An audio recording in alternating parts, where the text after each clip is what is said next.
നമുക്ക് സേതുവിന്റെ പല്ലവിയുടെ നാളത്തെ നല്ലൊരു കഥ കേട്ടാലോ? അതിനുമുമ്പ് ഒരു കാര്യം പറഞ്ഞോട്ടെ, വീഡിയോ ഇഷ്ടപ്പെടുവാണെങ്കിൽ നിങ്ങളൊന്ന് ഹൈപ്പ് ചെയ്യാൻ മറക്കരുത് കേട്ടോ.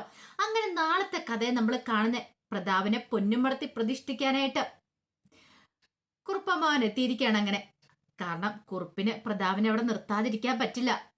പ്രതാപൻ പറഞ്ഞിരിക്കുക, തന്നെ പൊന്നുമടത്തെ കയറ്റണം, ഇല്ലെങ്കിൽ കുറുപ്പിന്റെ കള്ളത്തരങ്ങളൊക്കെ വിളിച്ചു പറയുന്ന. അങ്ങനെ പേടിച്ചിട്ടാണ് കുറുപ്പ് പ്രതാപനെ കൊണ്ട് അങ്ങോട്ടേക്ക് വന്നിരിക്കുന്നത്. പിന്നെ കുറുപ്പ് പറഞ്ഞിട്ടുണ്ടെങ്കിൽ പൂർണിമയ്ക്കൊന്നും ചെയ്യാൻ പറ്റില്ലല്ലോ.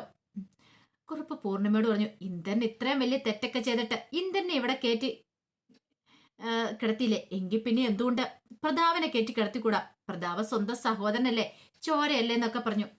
അത് കേട്ട് കഴിഞ്ഞപ്പോ അച്ചു പറഞ്ഞു, വേണ്ടമ്മേ, കാരണം അപകടമാണെന്ന് അച്ഛനറിയാം. രണ്ടും കൂടെ കൂടിയിട്ടുണ്ടെങ്കിൽ അരം പ്ലസ് അര ഈക്വൽ ടു കിന്നർ എന്ന് പറഞ്ഞ പോലെ.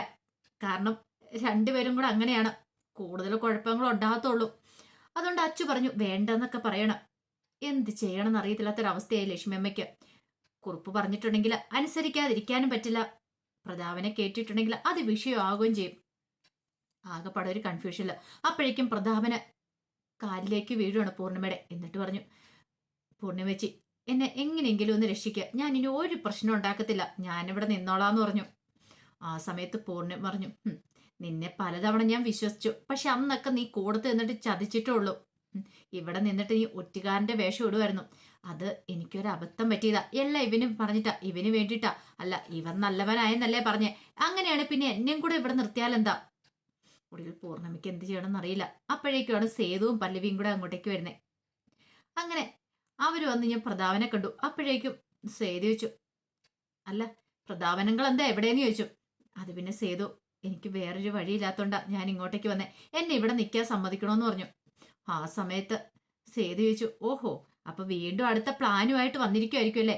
കുറുപ്പ് പറഞ്ഞു, അതെ, ഒരു തവണത്തേക്കും കൂടെ ക്ഷമിക്കൂ സേതു. എന്താണെങ്കിലും ഇത്രയും കാലം ഇവിടെ കഴിഞ്ഞതല്ലേ. ഒന്നും അല്ലേലും മാധവമേനൻ ഉണ്ടായിരുന്ന സമയത്ത് മുതൽ ഉള്ളതല്ലേ പ്രതാപന് ഇവിടെ. അപ്പൊ പിന്നെ പ്രതാപനെ അങ്ങനെ പെട്ടെന്ന് അങ്ങോട്ട് അടിച്ചിറക്കി വിടേണ്ട കാര്യമില്ല. പൂർണിമയുടെ സഹോദരനും കൂടെ അല്ലേ. അത് കേട്ട് കഴിഞ്ഞപ്പോ സേതു പൂർണിമയോട് ചോദിച്ചു, അല്ല അമ്മയുടെ തീരുമാനം എന്താന്ന് ചോദിച്ചു. ഇപ്പൊ എനിക്കായിട്ട് പ്രത്യേക തീരുമാനമൊന്നുമില്ല, നിങ്ങൾ എല്ലാരും പറയുന്നത് എന്താന്ന് വെച്ചാൽ ഞാൻ അങ്ങനെ ചെയ്യാന്ന് പറഞ്ഞു. ആ സമയത്ത് കുറുപ്പ് പറഞ്ഞു, എങ്ങനെയെങ്കിലും ഇവനെ ഇവിടെ നിന്ന് നിർത്ത്. രാവിലെ തൊട്ട് എൻ്റെ അടുത്ത് വന്നിരുന്ന് ഓരോന്നൊക്കെ പറഞ്ഞുകൊണ്ടിരിക്കുക, വേറെ നിവൃത്തി ഇല്ലാത്തോണ്ടാന്ന് പറഞ്ഞു. ഒടുവിൽ പൂർണിമ പറഞ്ഞു, ശരി, സമ്മതിച്ചു തന്നിരിക്കുന്നു. പക്ഷെ വേറൊരു കാര്യം, ഇനി എന്തേലും പ്രശ്നം ഉണ്ടായിട്ടുണ്ടെങ്കിൽ ഇതേ കുറുപ്പേട്ട നീനൊന്നും പറഞ്ഞുകൊണ്ട് വന്നേക്കരുത്. ഇനി അവന് ഒരു പ്രശ്നം ഉണ്ടാക്കത്തില്ല എന്ന് പറഞ്ഞു. സേതുവിനും പല്ലവിക്കൊന്നും ഒട്ടും അങ്ങോട്ട് ഇഷ്ടപ്പെട്ടില്ല അവന്റെ വരവും നിപ്പും മട്ടും ഭാവവും ഒക്കെ. കാരണം അവൻ ഈ വീട്ടിലേക്ക് കയറിയിട്ടുണ്ടെങ്കിൽ എന്തൊക്കെ ചെയ്തു കൂട്ടുന്ന അവർക്ക് നന്നായിട്ടറിയാം. പിന്നീട് എല്ലാവരും കൂടെ അകത്ത് കയറി കഴിഞ്ഞപ്പോഴത്തേനും പ്രതാപനെ കുറുപ്പ് മാറ്റി നിർത്തിയിട്ട് പറഞ്ഞു, ഒരു കാര്യം പറഞ്ഞേക്കാം, നീ നിന്റെ തരികട പരിപാടിയായിട്ട് ഇനി ഇവിടെ നിന്നിട്ടുണ്ടെങ്കിൽ ഇനി എന്നോട് വന്നൊന്നും പറഞ്ഞേക്കില്ല. അത് കേട്ടപ്പോ പ്രതാപൻ പറഞ്ഞു, അതെ, ഒത്തിരി നന്ദിയുണ്ട്, വേണ്ട വേണ്ട, അതും കൂടെ നീ അങ്ങോട്ട് വെച്ചോ. പിന്നെ ഒരു കാര്യം അറിയാലോ, എനിക്കെല്ലാം അറിയാം, ഞാൻ ഇവിടെ ഇനി നല്ലവനായിട്ട് കഴിഞ്ഞോളാം, എന്നെ കൊണ്ട് ഒരു ശല്യം ആർക്കും ഉണ്ടാകാൻ പോകുന്നില്ല എന്ന് പറഞ്ഞു. അങ്ങനെയാണ് നിനക്കൊള്ളാം, ഇനി എന്നെ വിളിച്ചേക്കരുതെന്നൊക്കെ പറഞ്ഞിട്ട് കുറുപ്പ് അങ്ങോട്ട് പോന്നേ.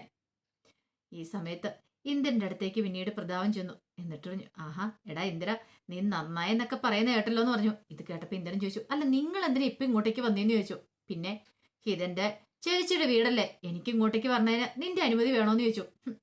ഇത്ര വലിയ പെരുങ്കള്ളനായ നീ ഇവിടെ കയറിയിട്ടുണ്ടെങ്കിൽ പിന്നെ എനിക്കാണോടാ കയറാൻ ബുദ്ധിമുട്ട്. അപ്പോഴേക്കും ഇന്ദ്രൻ പറഞ്ഞു, ഇതേ മുമ്പത്തെ പോലെ എന്തെങ്കിലും തരികട പരിപാടിയായിട്ട് ഇവിടെ നിന്നിട്ടുണ്ടെങ്കിൽ ഇവിടെ നിന്ന് ഇനി ഇറങ്ങി പോകേണ്ട വരും. എന്താണെങ്കിലും ഇനി ഇപ്പൊ ഞാൻ അതിനൊന്നും ഇല്ലാന്ന് പറഞ്ഞു.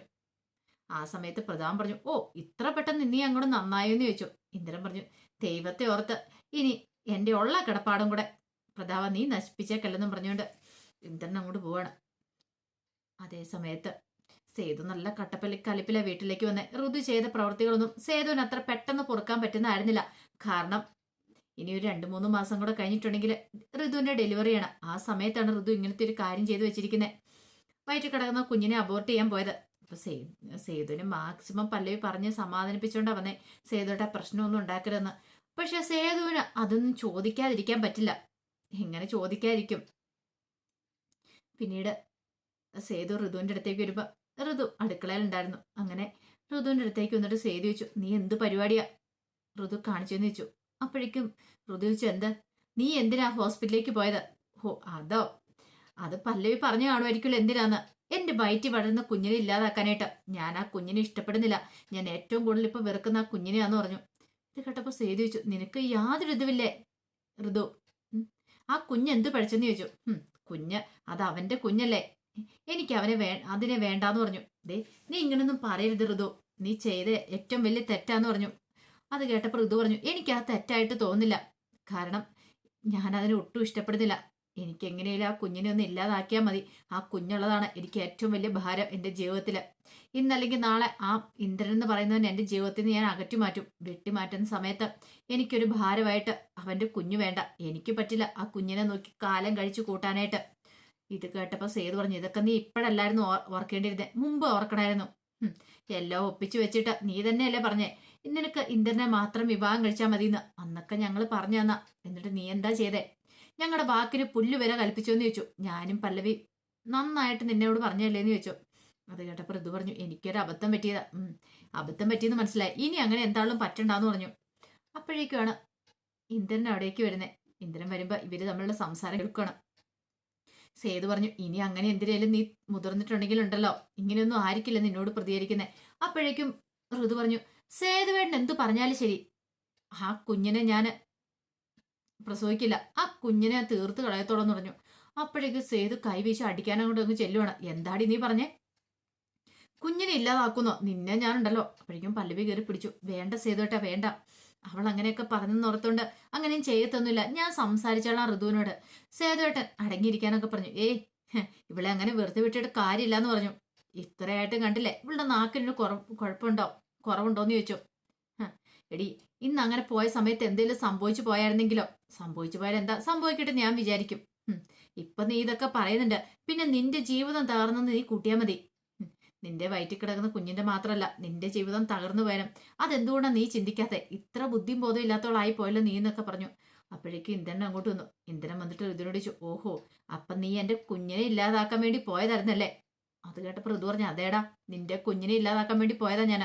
നിന്റെ കുഞ്ഞിനെ ഞാൻ പ്രസവിക്കണം അല്ലേ? അതിന് ജന്മത്തന്നെ കിട്ടത്തില്ലടാ, അതിന് ഋതു വേറെ ജനിക്കണമെന്ന് പറഞ്ഞു. അപ്പോഴേക്കും സേതു പറഞ്ഞു, ഋതു നീ മര്യാദയ്ക്ക് സംസാരിക്കണം എന്ന് പറഞ്ഞു. എന്താണെങ്കിലും സേതുവേട്ടാ ഞാൻ ഉറപ്പിച്ചു തന്നെയെന്ന് പറഞ്ഞു. അത് കേട്ടപ്പോൾ ഇന്ദ്രൻ പറഞ്ഞു, ഒരു കാര്യം ഞാൻ പറയാം, എന്റെ കുഞ്ഞിന് എന്തെങ്കിലും സംഭവിച്ചാണ്ടല്ലോ നിന്നെ പിന്നെ ഞാൻ വെറുതെ വെച്ചേക്കില്ല എന്ന് പറഞ്ഞു. അത് കേട്ടപ്പോൾ ഋതു ചോദിച്ചു, പിന്നെ എന്തൊരു സ്നേഹം കുഞ്ഞിനോട്! ഇത്രയും നാളും ഇത്രയും മാസങ്ങളായി ഇതുവരെ ഇല്ലാത്ത സ്നേഹം പെട്ടെന്ന് എങ്ങനെയാണ് നിനക്ക് പൊട്ടിമുളച്ചേ? ഈ കുഞ്ഞിനെ ഞാൻ പ്രസവിക്കുമെന്ന് കരുതിയോ? അത് വെച്ച് നിനക്ക് എന്നെ അടിമയാക്കാന്ന് കരുതിയോ? വെറുതെയാന്ന് പറഞ്ഞു. ഇന്ദ്രൻ പറഞ്ഞു, കുഞ്ഞിനെ നീ എങ്ങാനും കൊന്നു കളഞ്ഞിട്ടുണ്ടെങ്കിൽ നിന്നെ ഞാൻ കൊല്ലും, പിന്നെ നിന്നെ ഞാൻ ജീവിക്കാൻ സമ്മതിക്കില്ല. ഇന്ദ്രനെ നീ അറിയാൻ പോകുന്നുള്ളെന്ന് പറഞ്ഞുകൊണ്ട് കൈ കൊണ്ടുപോകണം. അങ്ങനെ പരസ്പരം വെല്ലുവിളിക്കുന്ന സമയത്ത് പല്ലവി ഋതുവിനോട് പറഞ്ഞു, ഋതു നീ ഇങ്ങോട്ടേക്ക് വന്നേന്ന് പറഞ്ഞു ഋതുവിന്റെ കയ്യെ പിടിച്ച് വലിച്ചുകൊണ്ട് അങ്ങോട്ടേക്ക് പോവാണ്. ഈ സമയത്ത് ഇന്ദ്രൻ ആകപ്പെടെ ഭ്രാന്ത് ഇളകി പോലെ വേ കുഞ്ഞിനെ കൊല്ലുമെന്ന് പറഞ്ഞ് ഇപ്പൊ ഇന്ദ്രൻ സഹിച്ചില്ല. വല്ലാത്തൊരു ബുദ്ധിമുട്ട്. കാരണം ഇപ്പം ഇന്ദ്രൻ നന്നാവാൻ തുടങ്ങുകയാണ്. ആ സമയത്താണ് ഋതു അടഞ്ഞു നിൽക്കുന്നത്. അങ്ങനെ പല്ലവി ഋതുവിനെ കൊണ്ട് അങ്ങോട്ട് മാറിപ്പോയിട്ട് പറഞ്ഞു, എന്താ ഋതു നീ കാണിക്കണേ? നീ ഇനിയെങ്കിലും ഒന്ന് നന്നാവാൻ നോക്ക്, നിന്നോട് എത്ര വട്ടം ഞങ്ങൾ പറഞ്ഞു. ഇത് കേട്ട് കഴിഞ്ഞപ്പോഴത്തേനും ഋതു പറഞ്ഞു, പല്ലവി നീ ഇതിനകത്ത് ഇടപെടണ്ട, എന്താണെങ്കിലും ഞാൻ ആ കുഞ്ഞിനെ പ്രസവിക്കില്ല എന്ന് പറഞ്ഞു. നിനക്ക് എങ്ങനെ തോന്നേനെ? ഇതേ ഇപ്പം നിന്റെ ഓരോ ചലനങ്ങളും കാര്യങ്ങളും ഒക്കെ നിന്റെ വയറ്റിൽ കിടക്കുന്ന ആ കുഞ്ഞറിയുന്നുണ്ട്. നീ അതിനോട് സ്നേഹം കാണിക്കേണ്ട സമയമല്ലേ? ആ സമയത്ത് നീ അതിനോട് വിദ്വേഷം കാണിച്ചാലോ ആ കുഞ്ഞ് വളർന്നു വരുന്ന കഴിയുമ്പോൾ അല്ലെങ്കിൽ പ്രസവിച്ച് കഴിയുമ്പോൾ നിന്നോട് അതിൻ്റെ ഒരു അകൽച്ച കാണുമെന്നൊക്കെ പറഞ്ഞു. അമ്മയുടെ ഓരോ ചലനങ്ങളും കുഞ്ഞറിയുന്നുണ്ടെന്ന് പറഞ്ഞു. അത് കേട്ടപ്പോൾ ഋതു പറഞ്ഞു, അതിന് ഞാൻ പ്രസവിച്ചെങ്കിലല്ലേ ഞാനതിനെ ഇല്ലാതാക്കും. ഇന്ന് അത് പരാജയപ്പെട്ടു, പക്ഷെ ഇനി അങ്ങനെ ആയിരിക്കില്ല, വേറെ ഹോസ്പിറ്റൽ ഉണ്ടല്ലോ എന്നൊക്കെ പറഞ്ഞു. അവിടെ ഒരു പല്ലവി ഋതുവിനെ പിടിച്ചിരുത്തി ഉപദേശിക്കുകയാണ് നല്ല രീതിയിൽ. ഋതു നീ ഇങ്ങനെ ചെയ്തുകൂടാ, നിനക്ക് ഒരവസരം കൂടെ കൊടുക്കും ഇന്ദ്രന് മാറാനായിട്ട്. എന്താണെങ്കിലും ഇതുമായി ഇത്രവായി, അവൻ നന്നാവുമല്ലോ നമുക്ക് നോക്കാന്നൊക്കെ പറഞ്ഞ് കുറെ ഉപദേശിക്കുന്നുണ്ട്. അങ്ങനെ അതിന്റെ വിശേഷങ്ങളൊക്കെയാണ് നമ്മൾ കാണാൻ പോകുന്നത്. ഋതുവിന്റെ മനസ്സ് മാറും, എന്താണെങ്കിലും കുഞ്ഞിനെ വേണ്ടെന്ന് വെക്കില്ല ഇനിയിപ്പം.